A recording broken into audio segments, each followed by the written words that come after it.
Hello, this is Neil Sheth. And I'm Katy Holmes, and this is Don't Do That, Do This podcast, brought to you by the British Chamber of Commerce, Dubai, telling you all about the lessons learned from our membership and our guests to help you save you time and money. Today we have Richard Fitzgerald. Richard is the CEO and founder of Augustus Media, an award-winning modern media company in the UAE and Saudi. Publishers of Lovin Dubai, Lovin Saudi and Smashi. He has worked in the media advertising space since 2006 at agencies in Ireland, England and the UAE. This is a really interesting one for you expats out there that rely on Lovin Dubai for your news, but also anybody that's a founder that's looking for ideas from a very successful founder. So subscribe to hear more of this and stay tuned, and thank you for your support. This podcast wouldn't have been possible without the following teams. Rightfully for storytelling and thought leadership, Studio Red for the quality podcast studio and video production, and Sherbet Lemon for branding, social media design and editing.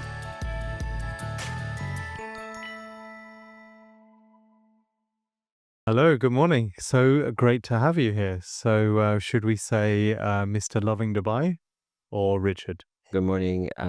You can call me Richard. Katy, when I moved into Lovin Dubai in 2015, I needed to become a journalist. I was never a journalist, and I became the editor in 2016.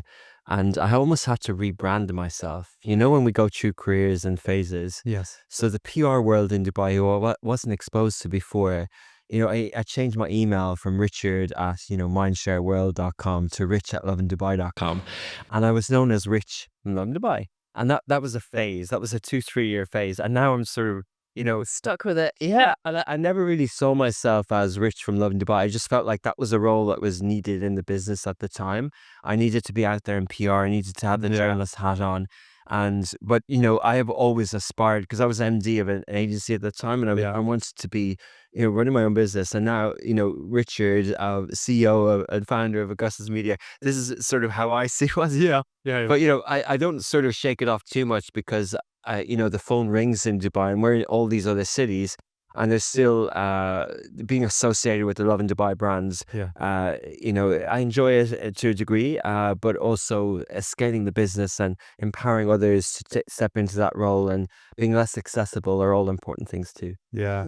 Brilliant. So just so we don't pigeonhole yourself in the Lovin Dubai circle, you mentioned Augustus Media, which is the actual business. Can you give our listeners an overview of what Augustus Media is? Yeah, so again, we started in 2015. Augustus Media, we position ourselves as a modern media company, a slash between a publisher and a broadcaster.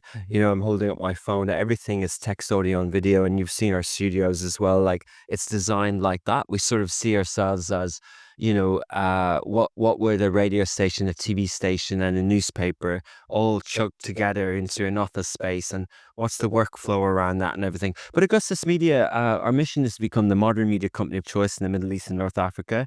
We see it as sort of 22 Arab League, Arabic speaking countries. And I guess that's a whole thing in itself, but it's an emerging market.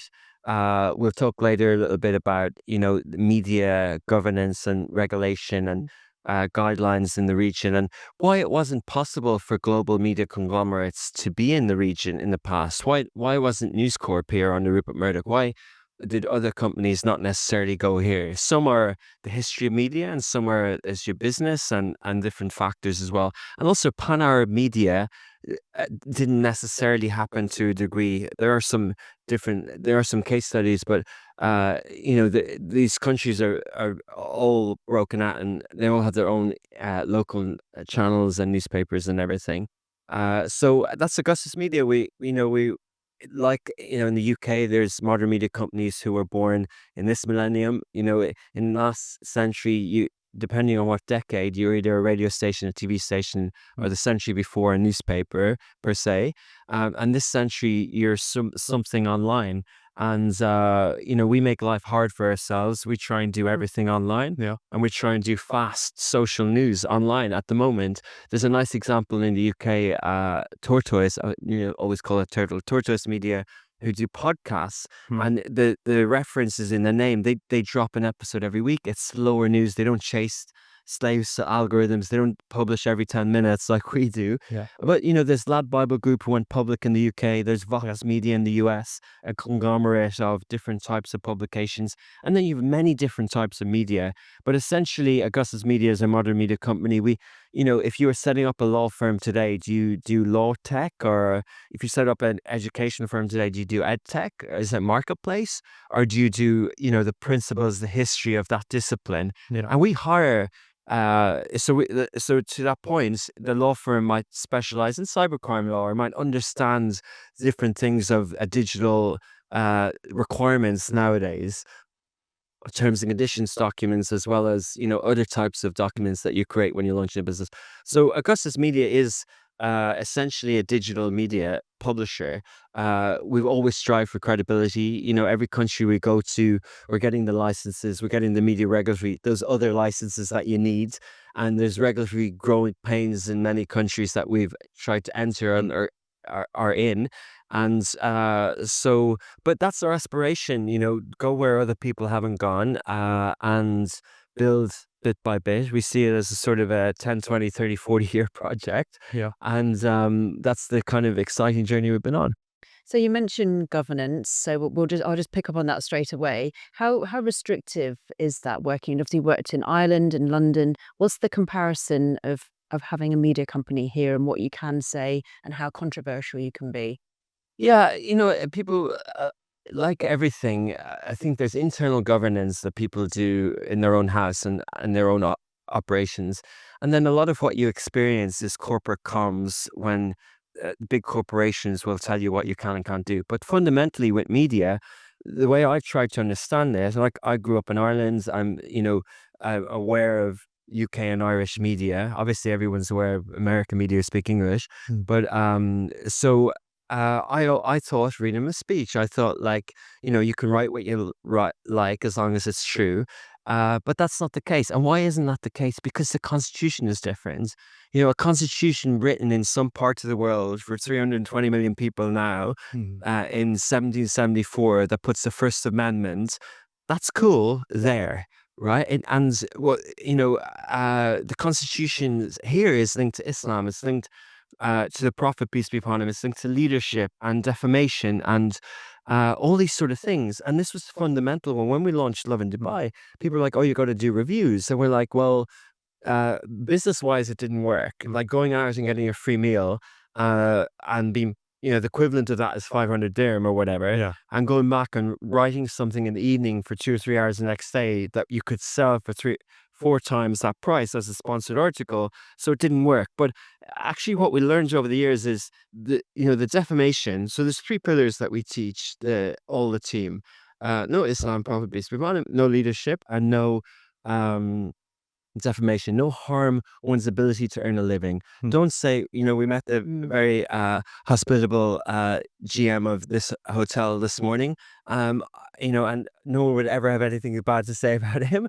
But you wouldn't. Well, how dare I slag off this hotel just because I can create a free account on social media?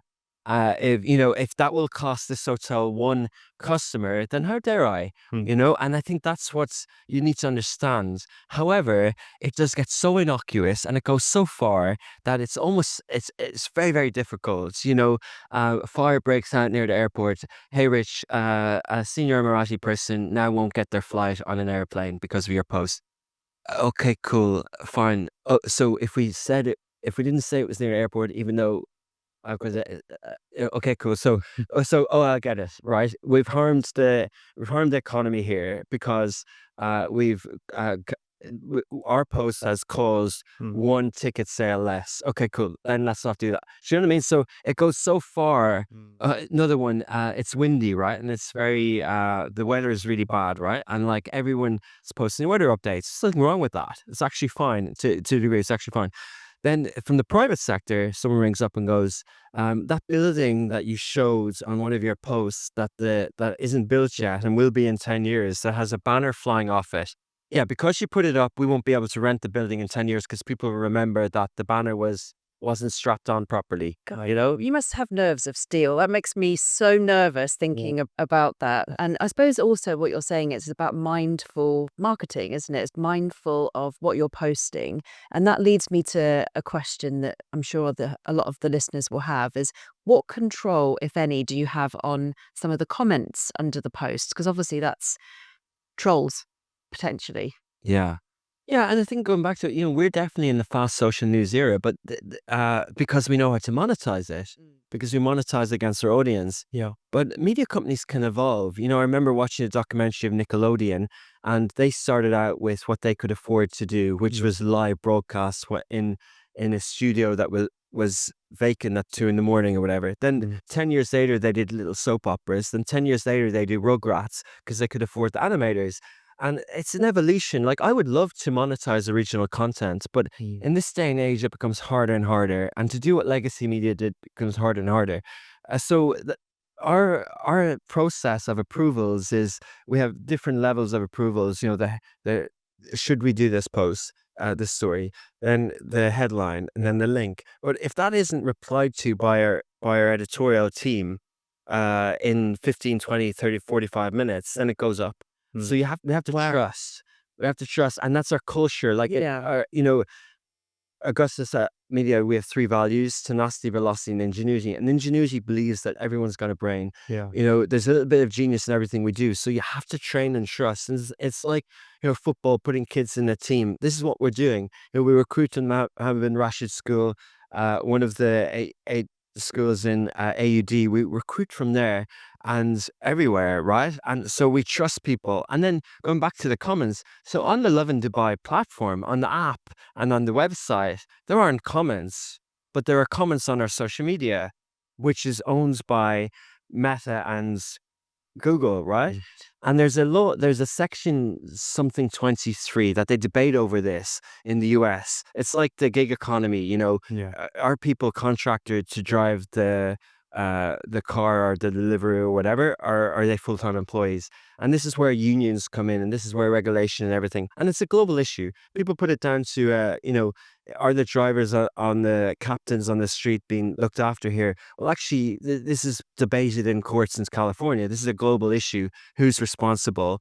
So there's a section that says that in the US that Facebook don't have to moderate that comment. If someone puts it up, they're responsible. Here it's a little bit more ambiguous, because if we leave the comments open, and if our post incites hate speech in our comments, then we're inciting unrest in society, which we shouldn't do.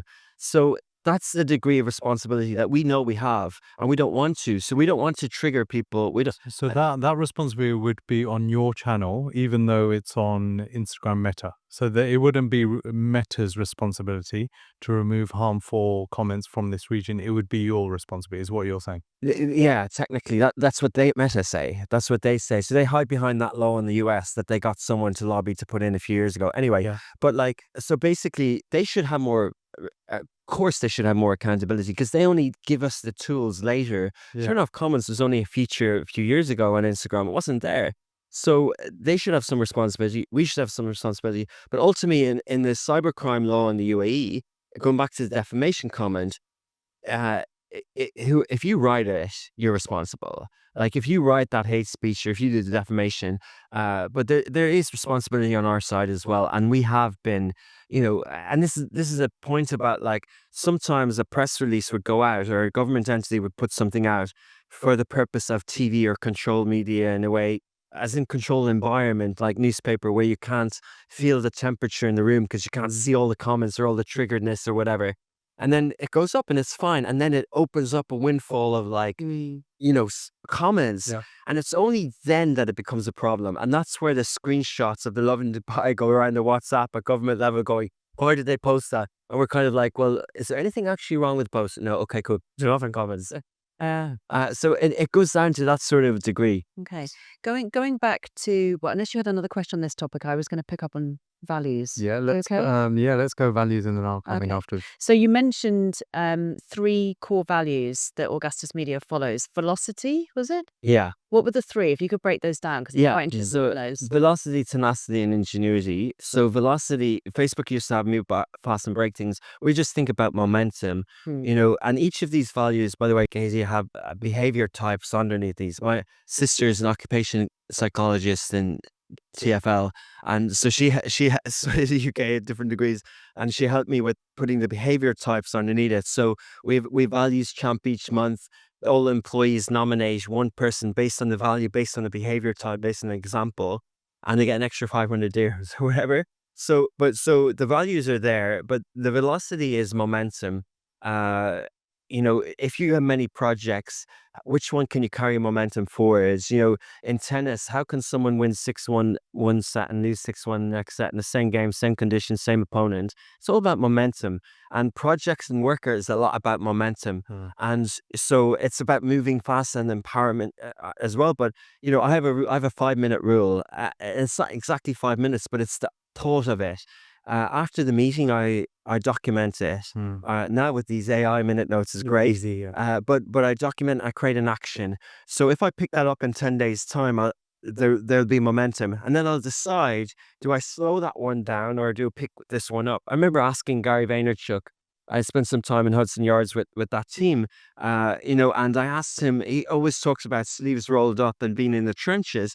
I'm like, Gary, if that's your style, then when you can't do that because you're in the trench, if you're in 6 trenches and there's one place that you're not in the trenches, does that cause you anxiety that thing isn't moving fast? And he said, you control the goalposts or the timeline, so just move it out. If you can't be in the trenches over there, or delegate someone who can be in the trenches for you. So that's a lot to do with momentum. I want people, like there's a guy who's new to our company at the moment, and I can see he's not moving fast enough. And I put in a 30-minute meeting and for a project, and I scared the living daylights out of him because I was just like, why didn't this email came in this side, on the 29th, there's 5 cameras coming in. Will you have them installed in that thing? Can we have the 3 cups off? Can we have to send another email to move the women's football in the UAE forward? Will you have this in time? Did you think of this? Did you think of this? Turn around. Okay, turn around, and there's velocity written on the wall. Yeah, that's how we're like here. Get back, that's why. And did it like that in a way like that he just kind of felt a little bit, but we had a 3-month probation. We had like everything is going well, but I just wanted to invigorate a little bit of speed, a little bit of energy. Yeah. So hopefully he can move at his pace. And I get this, like, in team sport and in work, everyone's at different. We need everyone with things. Yeah, completely. And I get that. And I don't want everyone to be like me, but I do think, especially in a fast-paced city, I do think, why did we pick these 3 values? Because I believe that they're, of the 7 companies I worked with across the places that I worked, in a service-based kind of content industry, I think these will help us be successful and help us achieve our mission. They're not just for on the wall. We don't say integrity. We don't say, don't be, if you don't have ethics, if you don't have morals, then that's on you. Like that the law will deal with you. Like, but in our company, that sort of momentum is needed. So it is about momentum. And then the second one is tenacity. The harder you work today, the more you're rewarded in the future. 10, 12 years in service agency, it was the clients who won the awards, not the person. So you don't expect thanks, but don't get frustrated. It's like fixed mindset and growth mindset. If your laptop crashes at 6:15 after you're working 2 hours on a WordPress entry, don't go and walls of the thing and go my life and go home and you have a parking ticket and you go into your apartment, you eat a tub of ice cream and you blame the world against you. Don't put that laptop bag up. Breathe. Yeah. Everything you remembered in the last 2 hours, put some of it down and you feel 10 times better the next morning. Yeah. So it's just this, don't be sort of negative, sort of, this sort of tenacity is like, just keep going, just keep going where long term, and you can find solace in that sort of being tenacious, being consistent, being disciplined.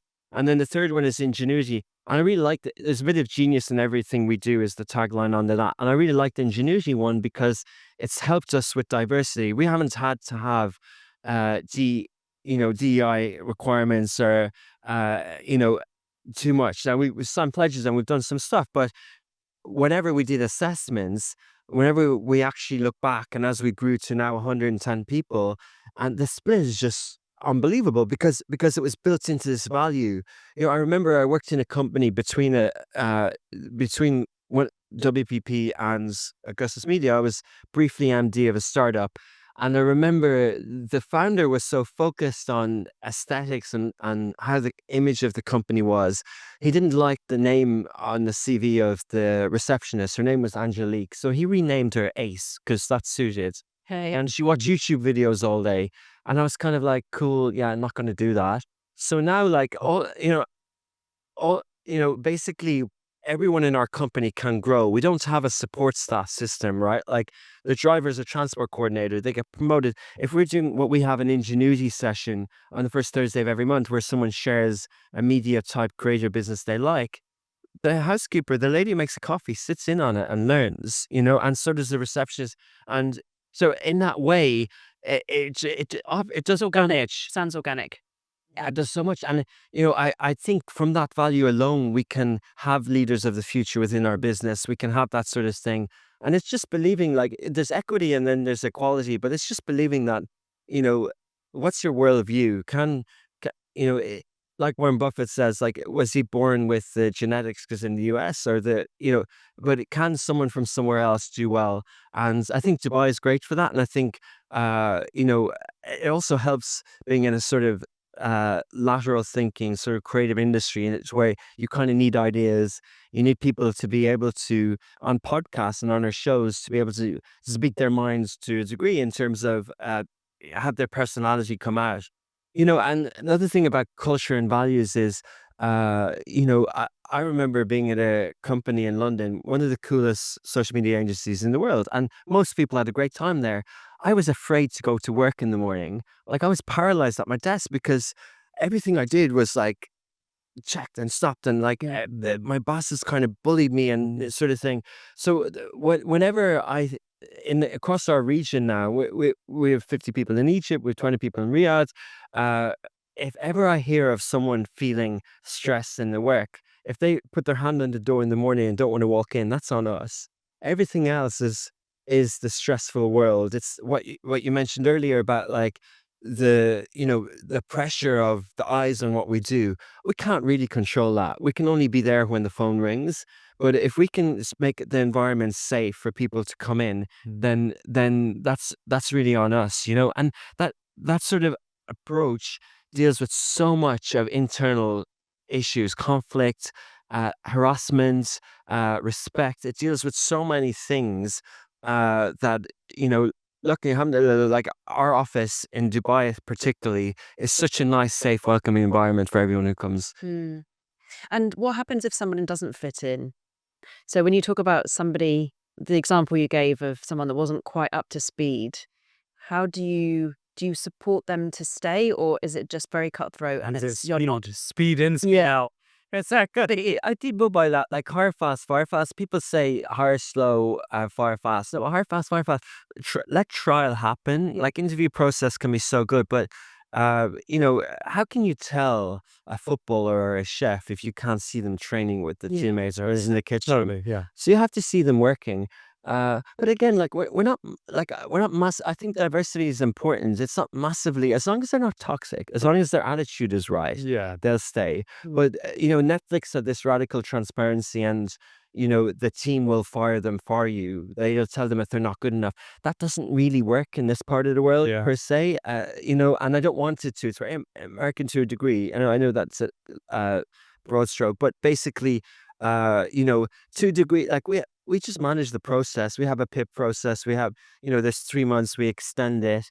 Ultimately, like, we're not necessarily a startup, but every seat is accountable for. Yes. Each office has a P&L, and, if someone isn't adding their value to a degree, then they're not going to be there. And we have frank conversations with them. And I think that's fair. And we actually try and put them somewhere else in the market if we can. We've talked about that on previous podcasts as well, is that especially when you look at the kind of hybrid flexible working arrangements, is that quite often, and this is a trend unfortunately, is that the minority spoil it for the majority.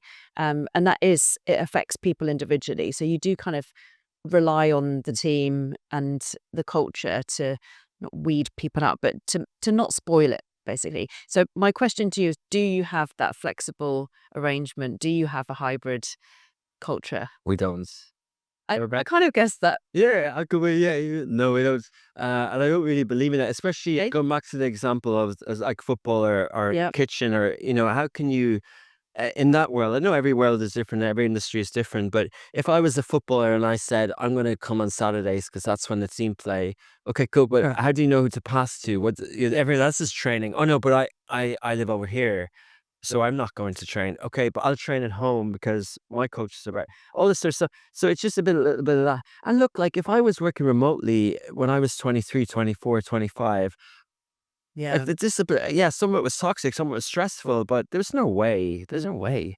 Like I'd be, hungover and lying on the bed in the morning. Yeah, there's no way. Like I just totally disagree with it, and I think to a degree we're proven right. The opposites exist. The industrial revolution is still there. All the big tech companies walked it back, and you can walk things back, but we never walked into the trap in the first place. I never believed in it. I believe in growing people. I believe in careers, not jobs. I believe in emotional intelligence that you gain around the office. We have a sleeping pod in the office. We have respect. Like if someone works overtime, then they tell their boss, and they can, in lieu, they can take the day off. That's just communication. Yeah. Don't hide behind your pillowcase or whatever, or a turned off camera screen on a Zoom. Like don't hide behind that. What was COVID for you? So I went to the office every day. We had a media missions permit from the media office, and I went to the office every day. Part of that was psychological, to turn on the lights, to believe that we will leave this office in the future.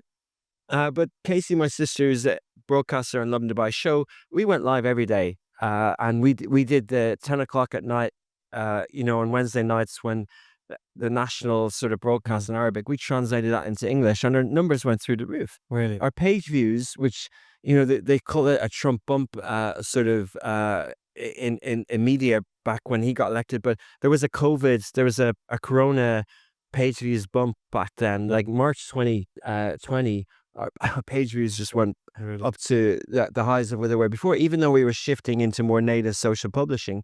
Specifically we did 15% pay cost, 15% headcount. And on March 12, 2020, we were back in September and we did 7% operating margin profit that year. So we still made a profit in that year. We're only 23 staff. We're 110 now. Wow, it's different, but we have to deal with different things, different times. We've gone through three devaluations in Egypt since 2021 on the EGP. Yeah, On the currency. So while we're talking numbers, now we've got to know each other. Can you share some of your numbers? Yeah. So people sort of wonder why we publish on the Augustus Media website. We publish PDFs twice a year. We publish our annual reports.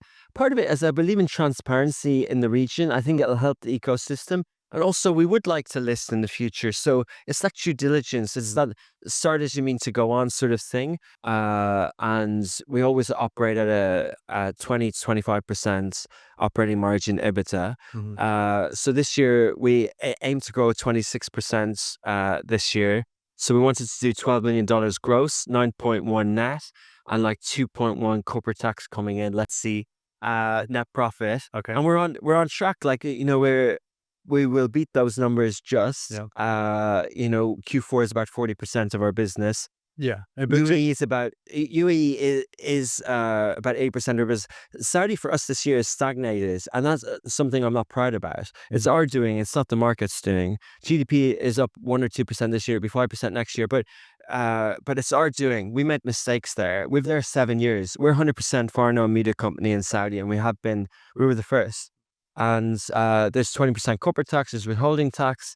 Our structure is Abu Dhabi Gate, SPB there, but we're 100% own entity in everywhere we are, from Sudan to Pakistan to Qatar to Egypt. Yeah. And just so people understand the business and where the revenue comes from. So let's just use Lovin Dubai because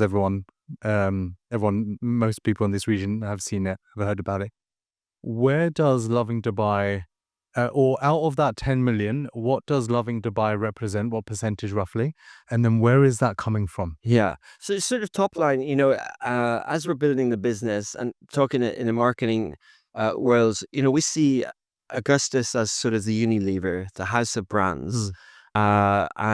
we don't sell anything at the Augustus level. But then we have sub brands.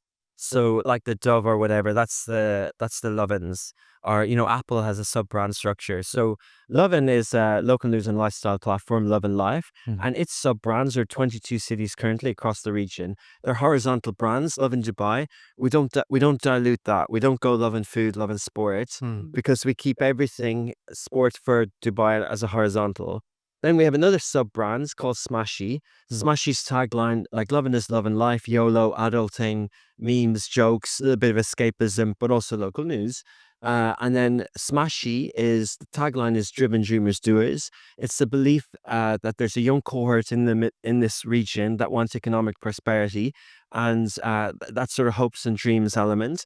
And then their vertical brands. So the two that we're focused on at the moment are Smashi Business, Smashi Sports, but there's also 13. There's Smashi Homes, Smashi Style, and things like that.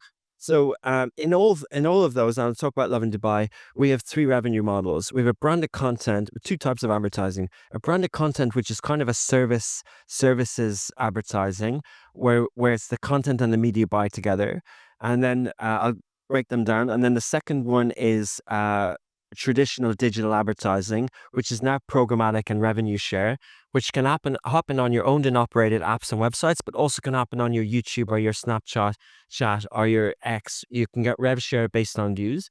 And the third one is direct to consumers, anything from a debit card or a credit card. That can be events. Media companies often do events. We stay away from it a bit. Subscription, merchandise, everything like that. Each of those, as a business org, actually has different clients. If you think about it, the first one, the clients is 9 to 6, Monday to Friday. Yeah, clients do bug you at the weekend, but typically they have their work cut out during that day, so you can service that in a working hours.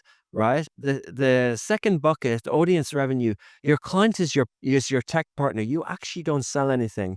You will make money if you get 6 billion top snap views, as some of our Arabic shows have got over the years. Me and KSA Social Media and other ones.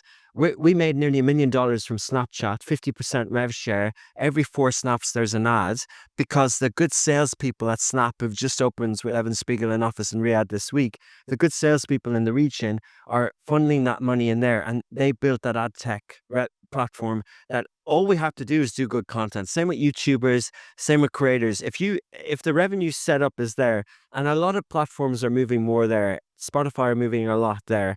Meta have been slow on that, but that's basically the rev share. So you have to have some people on the client service side to manage the partnerships and the relations, but you get your payments every 30 days automatically if you've hit your views numbers. 50-50 rev share. In this region, mainly in English content in Dubai, it's not enough to sustain our business. And it was at one point high to 30% of our business. Now it's about 10%. And then the third bucket is direct to consumer. Direct to consumer is a completely different type of service level. It's like a restaurant, right? Like, our customer service, our e-commerce. And as a media business, you're not designed for that. But if someone pays, what is this, like t-shirts, Lovin Dubai t-shirts, and things like that? yeah, we have merch. We work with merch lists. Like, we have merch. We don't have our own warehouses. We try and do drop shipping. It's a really bad business for us. We're not good at it. Right. Not good at it at all. We wish it could grow, because we like the sound of people just buying t-shirts, branding for us and making money. Not as simple as that. And then subscription, we tried Lovin Extra because we got a lot of tickets to concerts and things. We thought people would pay for that. They didn't. We cancelled it. Okay. We now have subscription on Smashi TV. This is working, but it's not making it profitable. So Smashi TV is a streaming service that we built from scratch.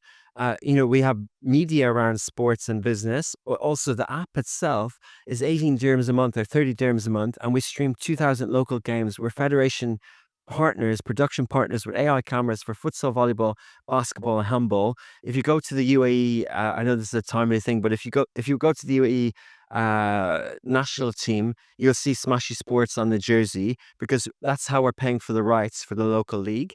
And that to me is a long game on streaming to make that work. But it also teaches our team what's the equivalent of how do you deal with issues with bugs on the site. Do you have chatbots? Do you have a customer service center?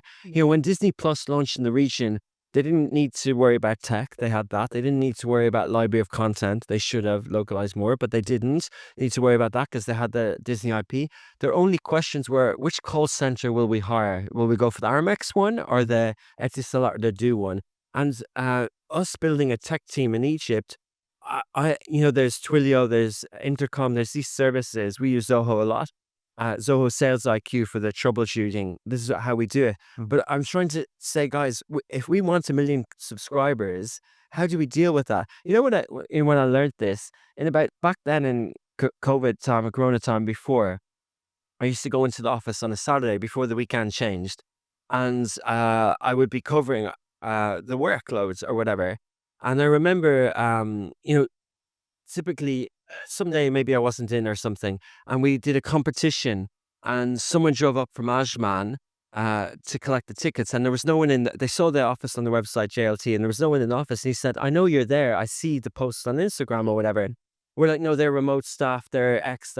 Like, we're not open today." And he's like, "But what service do you call this? I want tickets. I need the tickets now.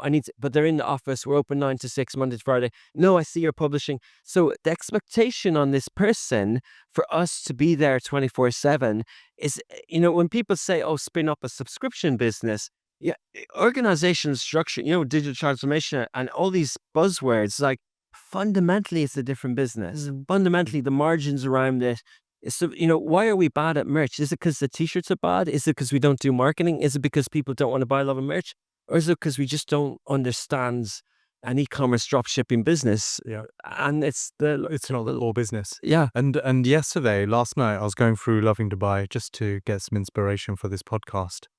And I was like, Richard must get some really cool stuff up there for free. So just to slightly switch the conversation, what is the best thing that you've been given for free?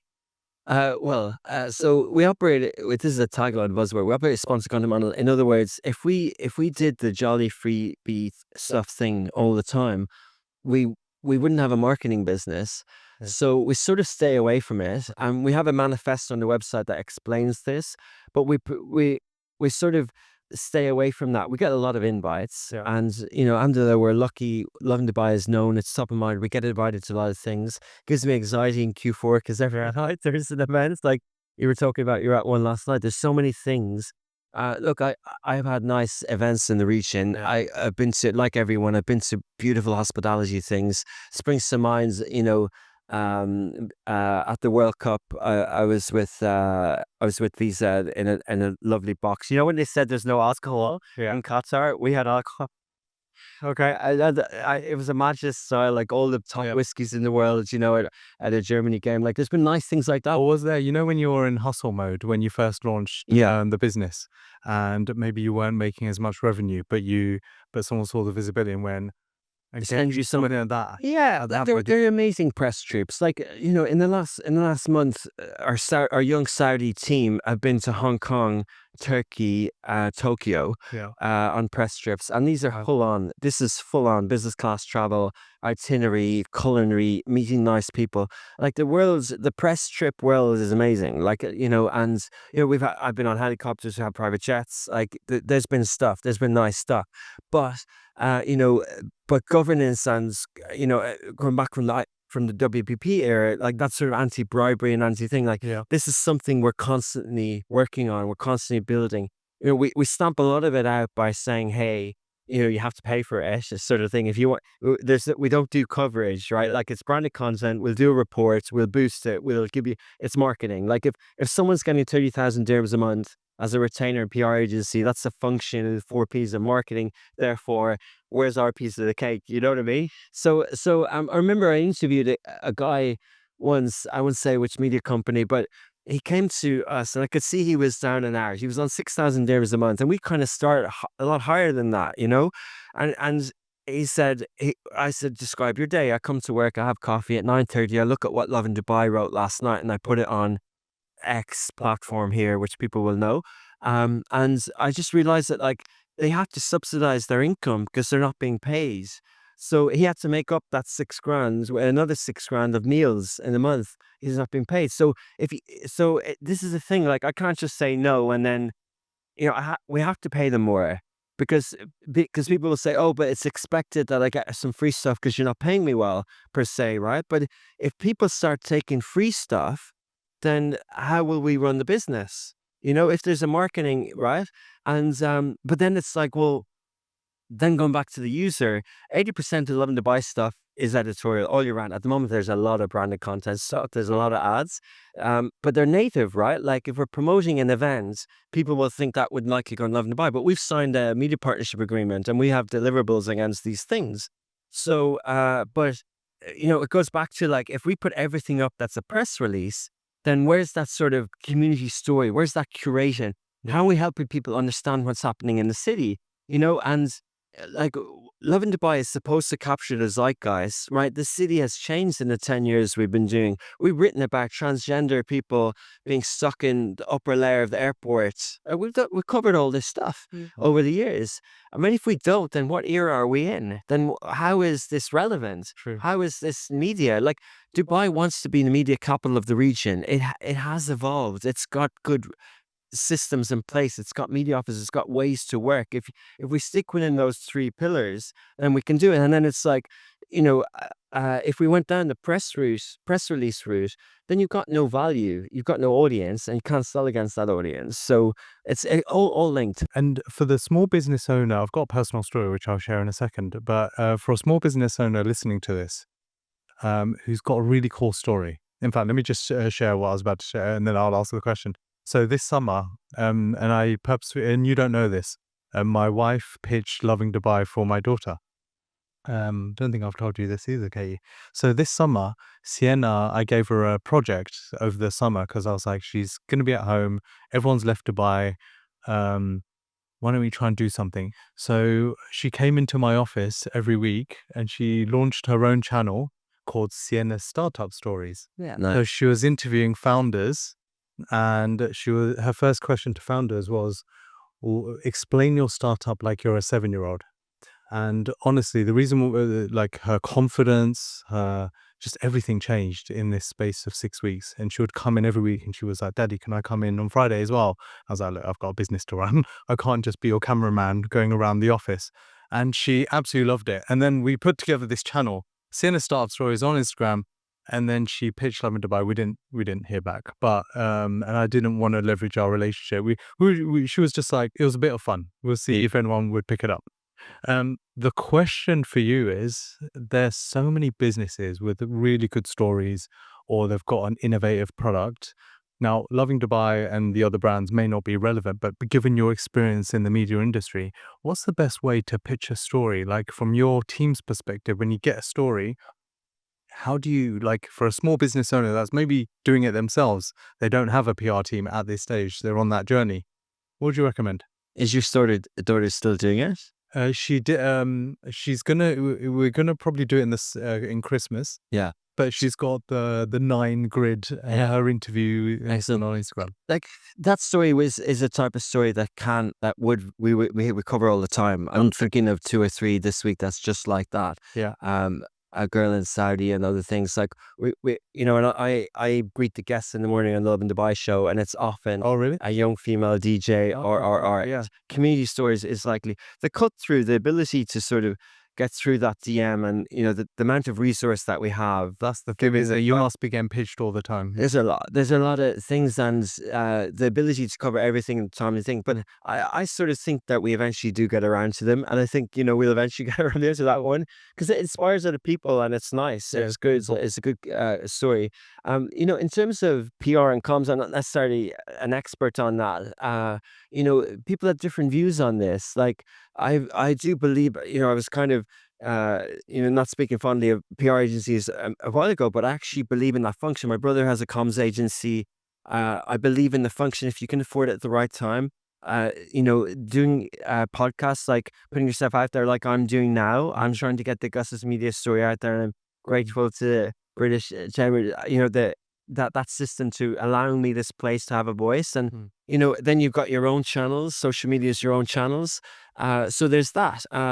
But yeah, I think you can pitch things in, but it depends on what purpose, right? Like I do some startup investing, and I was involved in one recently that one of the VCs were so adamant on getting an article on TechCrunch, and I was like, that's not important. But they were so adamant, and they paid a lot of money just to get it. Really? Yeah, Okay. yeah. But like, because SEO is changing and credibility is changing, but some things do help. Like, Instagram will only give you a verified profile if you have 4 or 5 articles with your name and a title from all these things.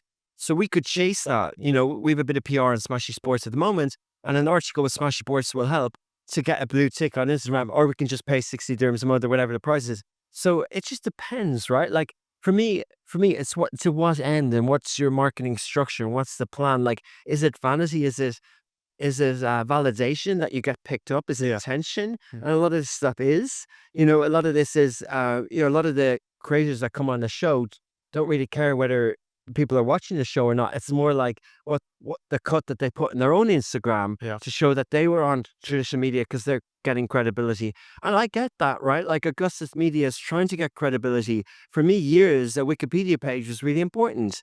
And I paid different people different ways, and eventually they were all scrapped and they were all deleted, and because that to me was important. That was credibility, and getting the regulation in Saudi is on a step of the way. Like even going way back, I'll tell you the origin story of Lovin Dubai. I thought having a chief friend would help us get known in the market, and I nearly gave away 10% of my business to an influencer for nothing, just to be a chief friend. In the end, the person got greedy, wanted more, and the cost of doing business, and then it didn't happen. And then when we bought 7 Days, the newspaper that was here, when we bought their social assets, Katy, who runs QComs, helped me with the distribution of that as a favor in PR, and that got us all the credibility in the world. Like that was on every Arabic thing. I think over 20 pieces of coverage. And it was the media milestone of the year in 2017. Lovin Dubai buys 7 Days, and it was seen. It cost us $20,000, a fortune for us at the time.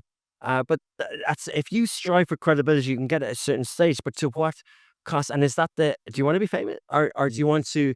So I think for small businesses, because I see them, and we do get pitched all the time, and I'm kind of like, they're almost blaming their lack of pickup in the market and their lack of coverage on Lovin Dubai for the fact that their business doesn't work. Yeah. And I'm kind of like, It's well, one channel. yeah, it's just one channel, and it's almost like, we really can't save your business. But like, Yeah.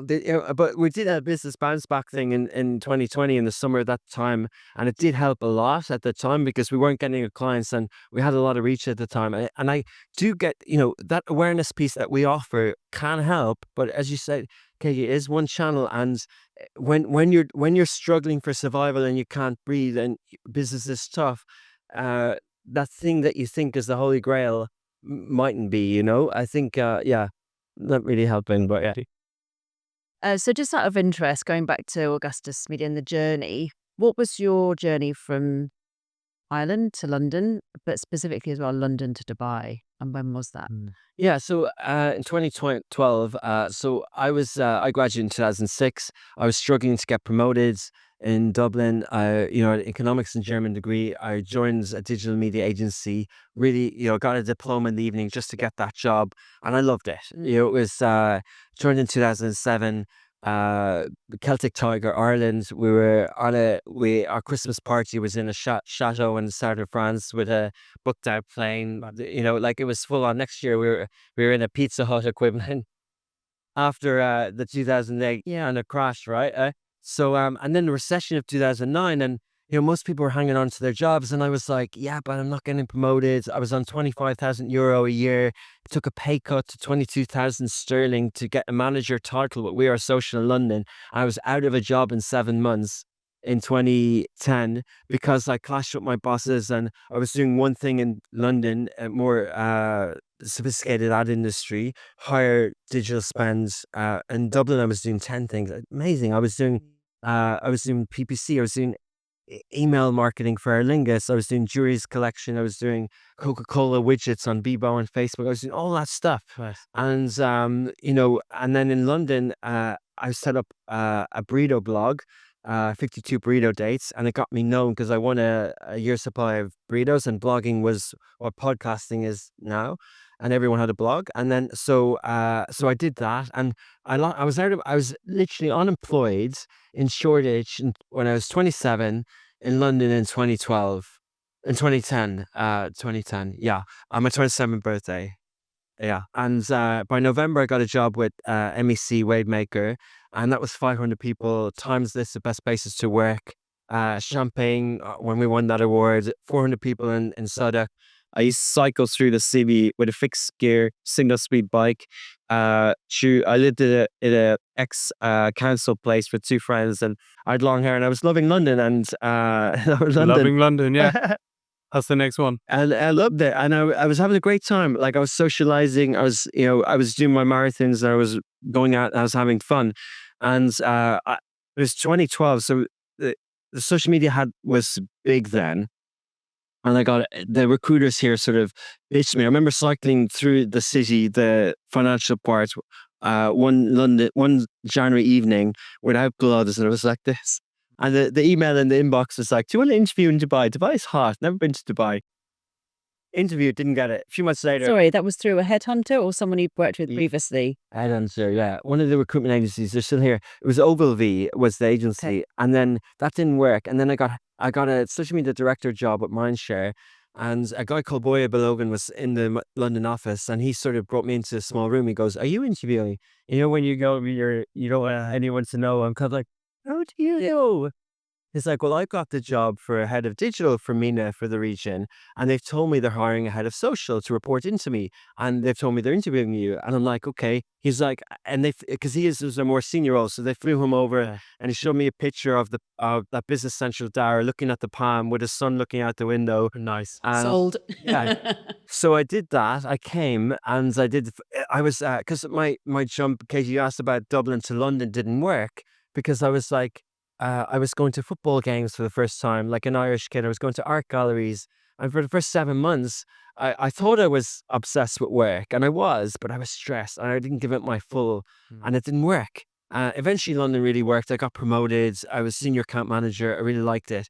But and I remember when I left the 7 months in the job, they put me in touch with a career consultant, and she said to me, you clashed with your bosses in Dublin, you clashed with your boss in London. This industry isn't for you. But I love it, and I'm good at it, and I like social, and I like all this stuff, and I read it in my spare time and listen to the podcast. So when I found an environment that worked for me, I had bosses that really believed in me, and it was different environments. MEC at the time really was home for me. It was really, really nice. So that was really a kick on. And then I got a social media director job in Dubai, but I read 100 Days books. I did pitches, 30 pitches. I had a thesis in my head that I wanted to prove you could do social media at the margin. I hired 30 trilingual graduates in Beirut on $800 to $1,200 a month to service the 13 countries over 2.5 years. And I built a $2 million small business unit for social media incremental revenue before I set up Lovin Dubai in 2015.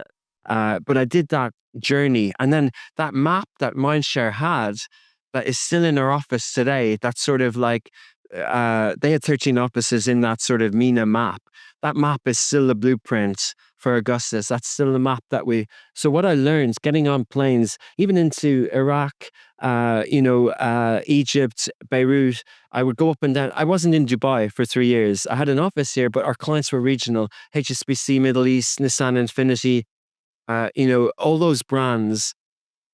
I remember setting up like Kleenex on social media and all these brands back then.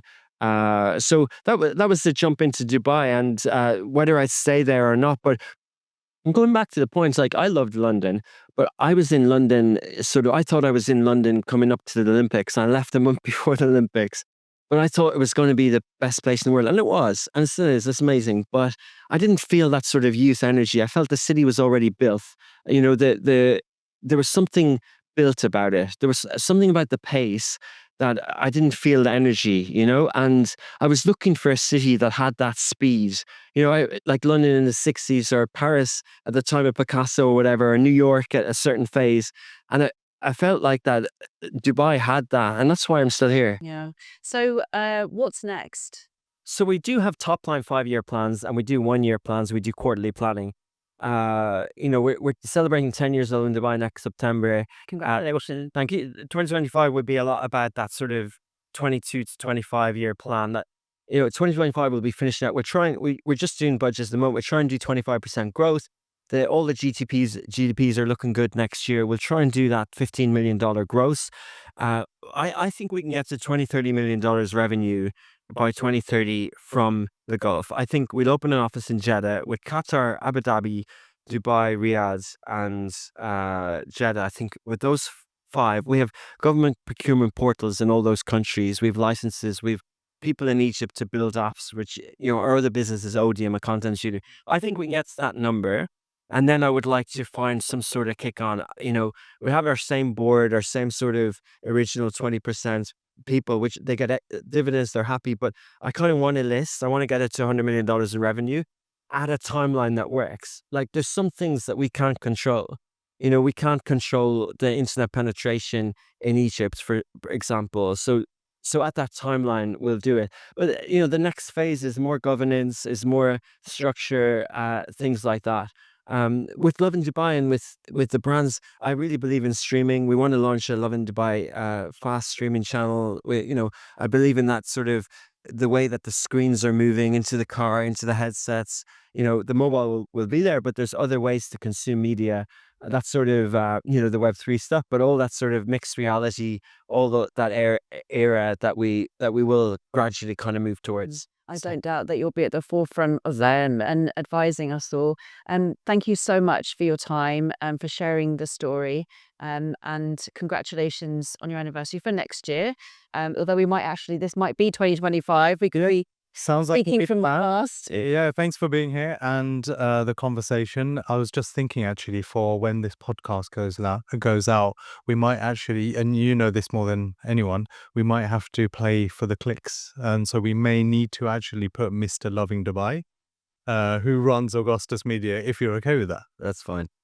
So yeah, thanks, Richard. We'll perhaps in 5 years' time or just over, we'll do an accountability podcast on that plan, because it sounds like an amazing plan. Well, it's nice to chat to you in person. I know I did a lot of the talking, but it's also great to see what you do for businesses in the UAE. And our company have just joined as members, and our guys are attending the events now. So it's great to see as well. Thank you. Really appreciate that. Thanks a lot. Thank you. Thanks a lot.